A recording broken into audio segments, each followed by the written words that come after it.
ဖိလစ်ပိုင်နိုင်ငံလယ်ပိုင်းစီဘူကျွန်းမှာစက်တင်ဘာ30ရက်နေ့ညပိုင်း10:00နာရီလောက်ကငလျင်လှုပ်ခဲ့ရာကနဦးသတင်းများအရ69ဦးသေဆုံးတယ်လို့သိရပြီးအသေးအပြောက်ကိန်းဂဏန်းတွေဆက်လက်မြင့်တက်နေတယ်လို့လည်းဆိုပါတယ်။နိုင်ငံတကာခီးသွွားတွေအဝင်ထွက်များတဲ့စီဘူကမ်းခြေလွန်ပင်လယ်ပြင်မှာပြင်းအားရစ်တာစကေး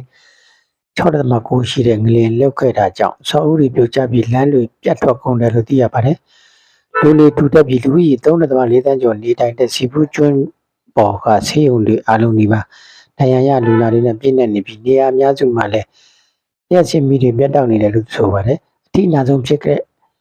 ဘူဂိုမြို့နဲ့နီးချုပ်ဆက်ကနေမျိုးလေးတွေမှာလူအများများပျက်စီးပုံတွေအောက်မှာခုထိပိတ်မိနေဆဲဖြစ်တယ်လို့သိရပါတယ်နောက်ဆက်တွဲငလျင်တွေလာနိုင်သေးကြောင်းကိုမြင့်ထဲမှာသွားနေကြဖို့ပြောကြတဲ့ဆောက်ဦးနိုင်ငံတွေနားမှာကတ်ချဖို့စီဘူးပြည်နယ်အုပ်ချုပ်ရေးမှူးက Facebook page ပေါ်မှာတစ်ဆင့်လိုက်လွှင့်ပြောကြားခဲ့ပါတယ်သေပို့ဆောင်ရေး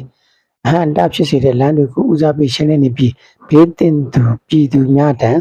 ရေနဲ့ဆေးဝါးတွေအလင်းမြန်ရောက်ရှိဖို့အစိုးရကဦးစားပေးဆောင်ရွက်နေတယ်လို့သိရပါတယ်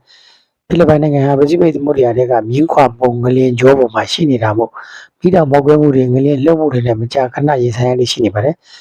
2013ခုနှစ်တုန်းကလည်းမင်ဒါနာအိုကျွန်းမှာငလျင်လှုပ်ခဲ့လို့222ဦးသေဆုံးပြီးထောင်ချီတရားရရှိခဲ့မှုပါတယ်ဖိလစ်ပိုင်ဟာကမ္ဘာပေါ်မှာတော့ပေးရတဲ့ခံရသောနိုင်ငံများစီးမှာပါဝင်နေပြီး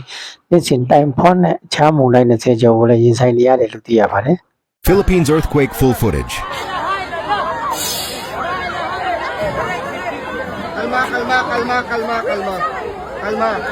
Kalma. Oh God.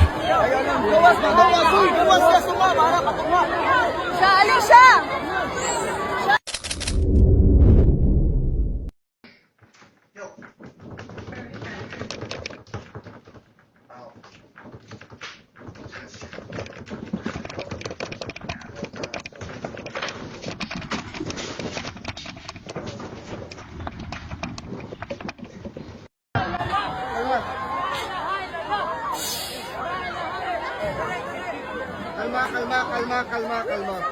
Kalma. These are scenes of Cebu City, Philippines.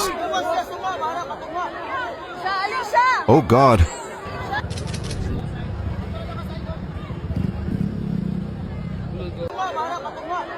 Please share this video.